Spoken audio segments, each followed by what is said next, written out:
Okay, so good morning. I'm here to share with you the topic for LibTalk 2017 on reading and parenting. I'm not able to join you guys there, but I hope that with this recorded PowerPoint, we can have a discussion on the topic assigned to me. So let's begin. Okay, for starters, I'd like us to watch this video of a read aloud on one of the picture book that I really love, Lizard Song. Hi, today is World Read Aloud Day, and I'm going to read aloud a story from the book Lizard Song by George Shannon, illustrated by Jose Arvego and Ariane Dewey. Now this is an old book, a book my kids love so much. Let me share with you the story. Lizard lived in the mountains of the west. He liked it there and lived on a big flat rock. He was so happy living there that he often made up songs. They were not fancy songs, but they were his. Almost every day, he would dance about on his rock, singing his song. Zoli, zoli, zoli, zoli, zoli, zoli, rock is my home, rock is my home, zoli, zoli, zoli.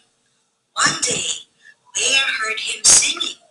Bear was the kind who, when he saw something he liked, took it. Bear liked Lizard's song, and he wanted it.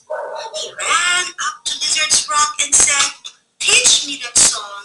I want it." The Lizard was glad to share his song. "Sit down," he said. "I will sing it over and over until you know it. Zoli, zoli, zoli, zoli, zoli, zoli, rock is my home, rock is my home, zoli, zoli, zoli."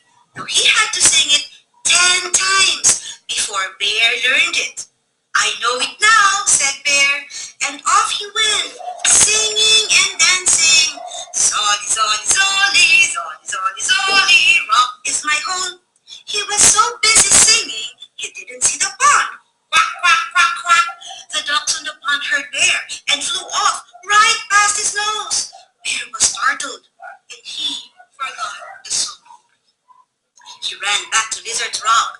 "Lizard, teach me that song again. I forgot." Lizard sang the song over and over again. Zoli, zoli, zoli, zoli, zoli, zoli. After the 12th time, Bear said, "I know it," and off he went. Bear was very proud of his song. He went singing and dancing across the land. Zoli, zoli, zoli, zoli, zoli, zoli. Swish! A rabbit jumped out of its hole and right past Bear. Bear chased after, but the rabbit was faster. The rabbit got away, and so did the song. Bear could not remember a single note, not even so. So he started back to Lizard's rock. "Lizard," said Bear, "teach me that song." Bear asked time and time again, but Lizard was asleep. He didn't hear a word, and Bear didn't know what to do. He thought, and then quickly scooped Lizard up in a sack. He would take Lizard home with him. That's what he'd do. He had Lizard in a sack, but it was a quiet trip home. No songs to sing, no dances to do. As he walked, the sack swung about. Lizard woke up. No sun, no moon. All he could see was dark. Lizard was scared. He quietly began to sing his song. Zoli, zoli, zoli, zoli,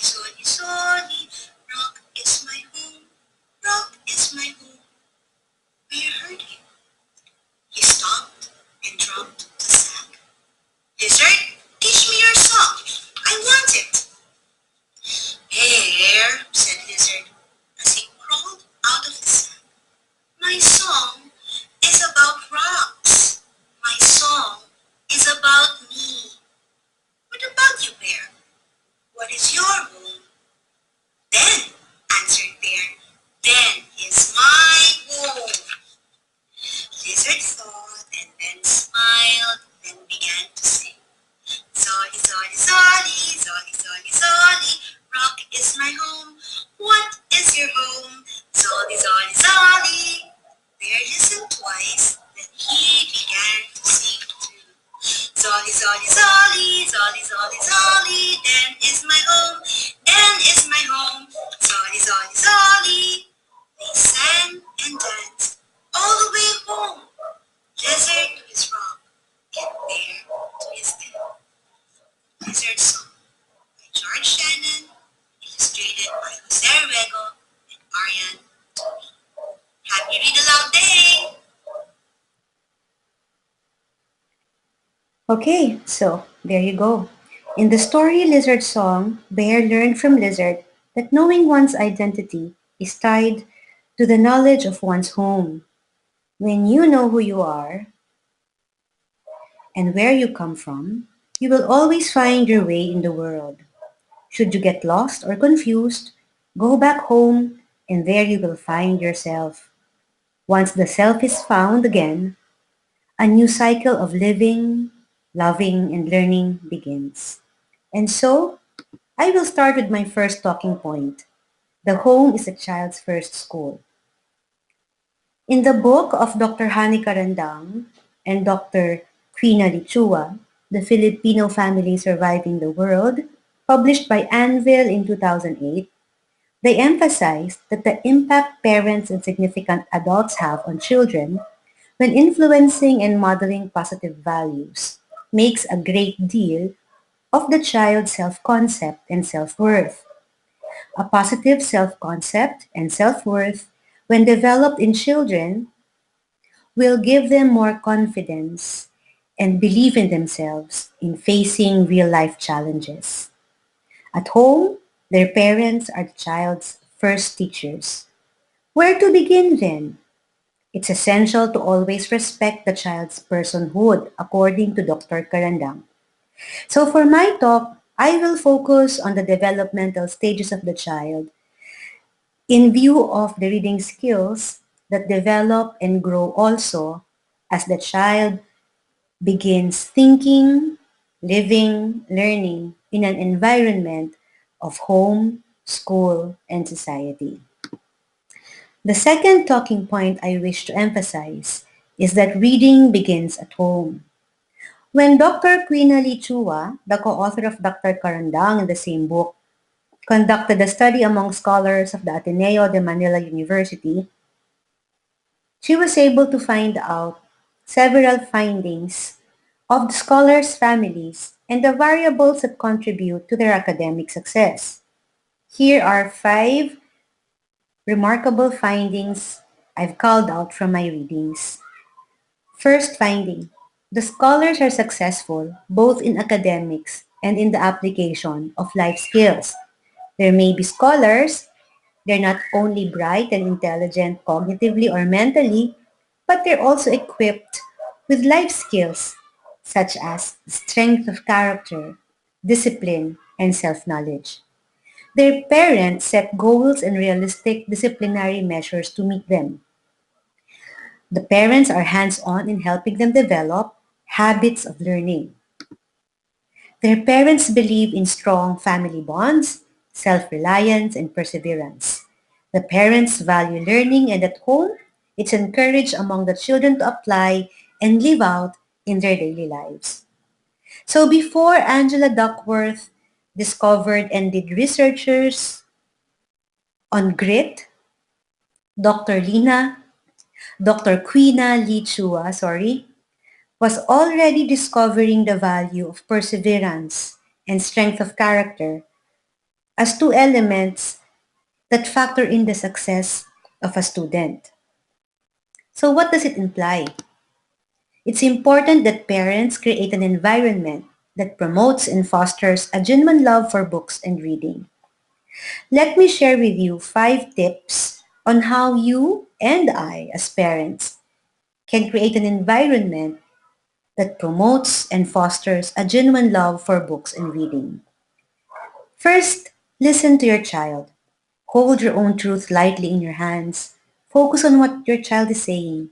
You will understand him or her better when you put aside yourself, your own dreams for them, and what you wish them to be. Your child is yours to take care and love, but they belong to the world. B. Talk to them as often as possible. Keep the lines of communication open at all times. C. Allow them to ask questions. Accommodate even though the questions that you have, the questions they ask cannot be answered immediately. Discover these issues and questions your child have. Avoid put-downs, labels, and blocks to their thought processes. Learn from them too. One of the graces I discovered in being a parent is that I grow and learn from my children. Develop a family reading time, model the reading habit, and manage the use of technological gadgets. I think this would require another session altogether, since technology is another variable we have to understand. But the important thing is, your children see you reading a book, reading food labels, reading social media pages online, reading your mobile phone, reading messages and billboards, TV ads, and teleradio announcements. If you can teach your child how to read different media formats, that's well and good. If not, leave it to the formal instruction of teachers. Cooperate and collaborate with them. Teachers are your allies. And last, of course, the librarian in me will always encourage you, my dear parents, and co-teachers and co-librarians who are here in the room, to invest on books. And I mean the print book that children can touch, can hold, can smell, can turn the pages over and embrace. The print book has the physical landscape that enables the brain to remember more information. Memory plays an important role in learning. It's a lot, right? Even though I've only identified 5 points. But this is what parenting is all about, and it will be all worth it. All you need to do is to trust the process. As Dr. Queen Ali said in her book, genuine learning requires reflection, patience, and perseverance. Now we go to the fifth talking points, the stages of reading development by Jean Shaw. This is now a seminal study by John Shaw, which she did in 1984, and most teachers base their teaching practices of reading skills and language arts in these developmental stages. This is focusing on the reader and where he is in the scheme of things from the pre-reading stage to the initial reading, confirmation and fluency, reading for learning the new, multiple viewpoints, construction, and reconstruction. Next talking point. Know your toddler. Who is the emergent reader? In this stage, the reader is in the pre-reading stage. It's marked by rapid brain growth and the use of spoken language. Your baby or toddler would be needing a lot of oral and oral experiences to acquire language skills. These language skills of speaking and listening contribute to their visual skills once they see letters and words as symbols representing speech and ideas. 6. Know your child. The beginning reader is in the initial reading stage, and children learn the letters of the alphabet. They learn phonetics, they're aware of the letter sounds, otherwise known as phonemic awareness of each letter of a word, basic sentence structures. Language learning in this stage is at its peak. This is the ideal stage to introduce printed books. 7. Know your preteen and teenager. The transitional reader is reading for confirmation and fluency at this stage. The teenager is also reading for learning the new. His or her reading skills are used to gain knowledge, facts, and information using a variety of texts and literature. At this stage, wherein readers have gained a level of independence in reading, they still need support from peers and adults they interact with. They need to make choices on their reading materials. Allow them to pick the books they like to read. Allow them to pick activities they'd like to do. It's a crucial stage where success and failure in reading happens. If the child gets the best reading instruction from parents and teachers in the pre-reading and initial stage, then the quality teaching of reading must continue up to this stage of transitional reading. It's an ideal time to introduce different reading materials and media formats. It's also a good time to encourage readers to write and create their books and their media. It's not enough that they consume text, information, and other visual data online or in different reading materials. It's also important that they know how to make the products that they consume. Number 8, know your young adult, the fluent reader. He or she is reading to comprehend multiple viewpoints, not just one perspective, but two perspectives, different opinions, different genre, different ways of structures in the text. The fluent reader or the young adult is trying to understand and make his way into a vast sea of information. Here, the reader or the student read multiple viewpoints from a different number of texts and literature. The reader has gained confidence, autonomy, and independence in reading. Not only he or she can make sound reading choices, but also express a voice of informed opinion as response to reading. A deeper, critical, and creative thinking pattern occur in the stage of development. Readers are being prepared to fully join a community or a collective of thinkers and learners. And number 9, read to live. At this point, the reader is already an adult, wherein the construction and reconstruction of meaning is at the highest stage of reading development. The adult reader can read to learn and construct new knowledge. What's amazing is that the skill in reading is not only used to learn, but it's used to relearn things, concepts, experiences, and to unlearn things that he or she experienced when he or she was younger. In this stage, the adult is capable of making a difference in the lives of others.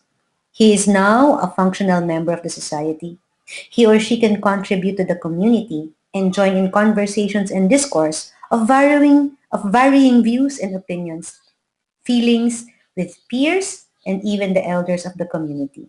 So good job, parents, for raising readers who are independent and can express themselves in the manner that is best accepted by the civic society. And last, it takes a village to raise a child. We come to the last talking point and I will say two things. First, what I presented before you from point 1 to point 9 are the ideals. In the real world, these ideals are tested. Oftentimes we commit epic failures. Well, that's part of learning and living, right? Therefore, we have to admit, dear parents, teachers, librarians, the adults who take care of children, that we cannot do it ourselves in raising kids who have a genuine love for learning. As parents, we need all the help we can get from members of the community. There are agencies and institutions who can help us raise readers and lifelong learners. Who are the people in your neighborhood? As the song in Sesame Street said, that is out, that's for you to find out. But I'm sure that the government, private institutions, and non-government organizations are well equipped to help you raise a reader and a lifelong learner. Second, let me end by recommending these books for your children. These are the winners of the 2016 National Children's Book Awards as conferred by the National Book Development Board and the Philippine Board on Books for Young People. Now, here's a warning. These titles are just starting points and should not be treated as a written in stone philosophy. You treat them as cues or gates to further inspire you to look for books applicable or appropriate for your learning child. For emergent literacy, age 0 to 6, I'm recommending Dumaan si Butiki at Halo-Halo. For beginning readers, age 7 to 9, Mang Andoy's Signs is a good read for those in that age level, and Salo-Salo para kay Kuya. For middle grades 9 to 12, I'm recommending Supremo, written by Zizuk and illustrated by Al Estrella. For young adult readers, I'm recommending Jano Silang at Ang Tiyanak ng Tabon by Edgar Calabia Samar. It's also important that we introduce other genre of literature to our kids, poetry, and nonfiction reading materials. This is just the beginning, my dear parents, teachers, and librarians. You, together with the parents, need to help each other out. Let us strive to create a home where children feel valued. Let us work as a community in raising readers and lifelong learners. Let the children read books and let them learn from us positive values and from their own experiences so that they may grow as independent and reasonable adults of the society. Thank you very much, and I hope that you get enough of what's important in my topic for this morning. Should you have any questions, I'm always available on social media, and you can always direct questions to me on Facebook, on Twitter, on Instagram, in my blog, or in my email. Thank you so much and have a good day.